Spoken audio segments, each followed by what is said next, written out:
Cyberpunk 2077 just received another hotfix update. This marking itself as the 1.12 hotfix around the game, quite literally being the smallest update the game's seen thus far, only being a couple of megabytes on PC, but perhaps one of the most critical updates for the game thus far, as what this actually hotfixes is a fairly significant security flaw with Cyberpunk 2077. As of right now, the update is only available on PC. This is the platform by which the security flaw could most widely be abused, although technically it still could be abused on consoles and the update has yet to ship there, but we'll talk a bit more about that later. And even further, the surrounding situation with this update has actually caused quite a bit of drama between the modding community, the people who seem to have actually found the flaw, and CD Projekt themselves. So I do want to go over that and some of the background as to what actually is going on here. So it seems like whenever Cyberpunk 2077 receives an update, a ton of people immediately are curious as to what it does outside of the patch notes. Like, even though these are the patch notes, they ask, did they fix a certain quest? Is the FPS or performance better? And no, just to further clarify, after some testing, it doesn't seem like there are any hidden improvements with this particular update, and simply stated how this update addresses the vulnerability that could be used as part of remote code execution, including save files,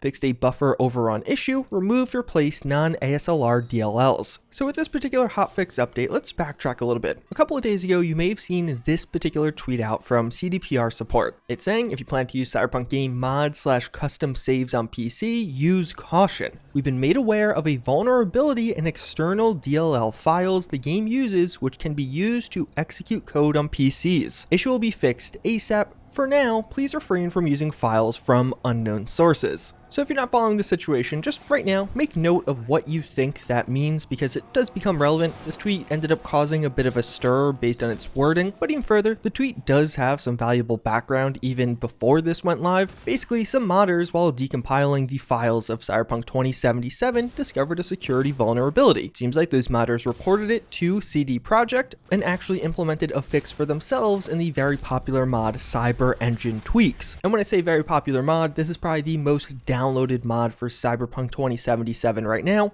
as nearly every other mod requires for this to be installed, as it uses it as a framework to add in additional functionality. So it's the core required mod that most modders are downloading. So some have argued that, although this tweet paints things in one way, the reality of the situation is more so that modders found this issue, reported it to CD Projekt, and also actually fixed it themselves on PC. But one, this tweet doesn't highlight that, which is somewhat understandable. And two, some people have actually pointed out that this tweet almost makes it seem like mods are the problem. Just the first line, if you plan to use Cyberpunk game mod/custom saves on PC, use caution. It makes it seem like mods are doing something nefarious or adding something atop the game, but in reality, what they're exploiting is something in the code that CD Projekt shipped Cyberpunk with. And as a result of some of this pushback, we actually saw a response on the CD Projekt Red forums by the author of Cyber Tweaks, where he does say, what CDPR posted above is wrong. It isn't caused by an external DLL. The vulnerability is caused by a buffer overflow in a function they use to load strings. This function is used more than 100 times in the game. It is used to load the save games, the archive assets, and other parts that we haven't investigated.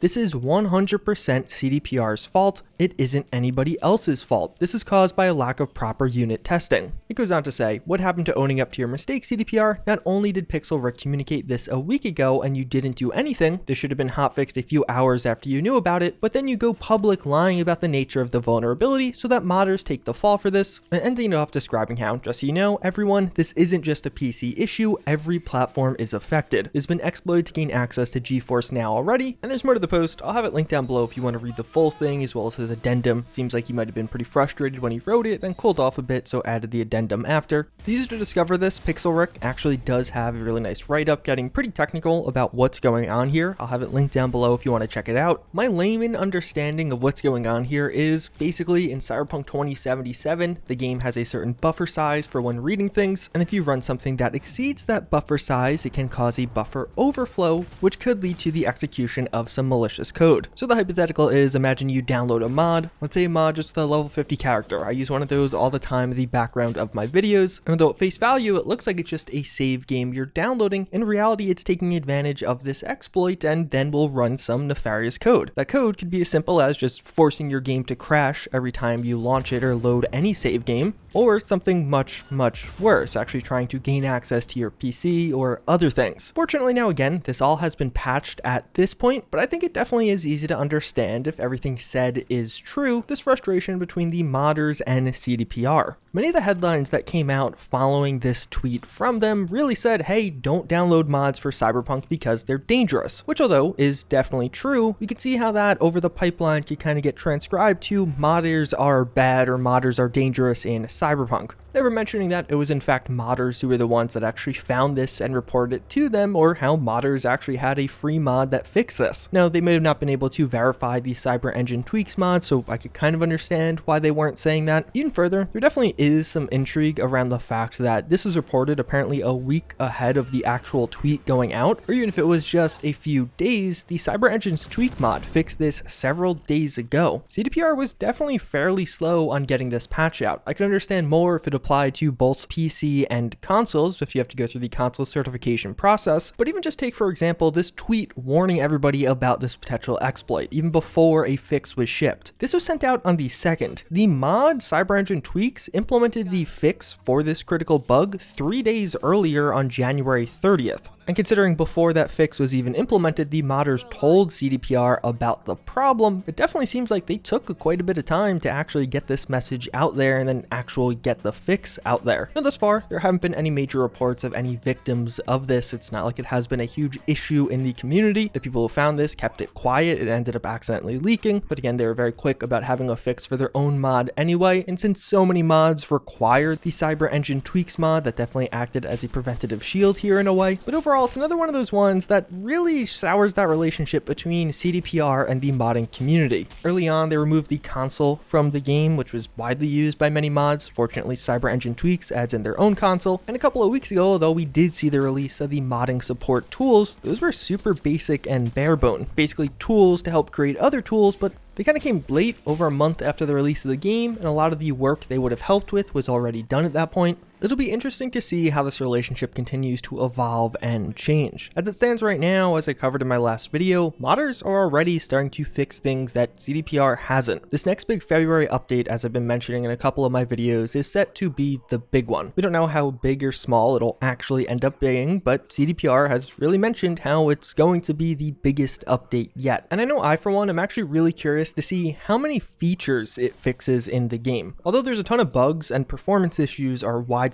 on consoles, in particular with crashing. That's like one of the things I feel like really needs to be addressed first and foremost. As I talked about in my last video, there's a ton of perks that just don't work once you load a save game, aka after you get the perk, save the game, come back later and load, the perk will just never work again unless you have the right mod. And even some actual in-game weapon and armor mods don't function properly, not to mention the AI and variety of other issues in the game of things just not functioning as intended. I'm really curious to see how much of that content ends up getting updated, patched, or addressed by CD Projekt with this larger update, or if it'll continue to be just a bug fixes and crash fixes. Those are vital and much needed, but at the same time, when a bunch of perks just literally do nothing, that is also kind of a problem that needs to get addressed relatively quickly. We're pushing almost 2 months now since the game came out. With that said though, hopefully you guys found this one informative. Hopefully it gives you an explanation and some background as to this dispute between the modding community and CD Projekt and what was going on with the security flaw. Hopefully we'll see this get added to the consoles in the next couple of days. Obviously not as vital on consoles right now, but it is still an exploit that can hypothetically be abused on consoles. Console users don't have easy access to mods though, so it's a lot harder to abuse. With that said, as always again, I thank you for watching and I hope to see you all next time. Later.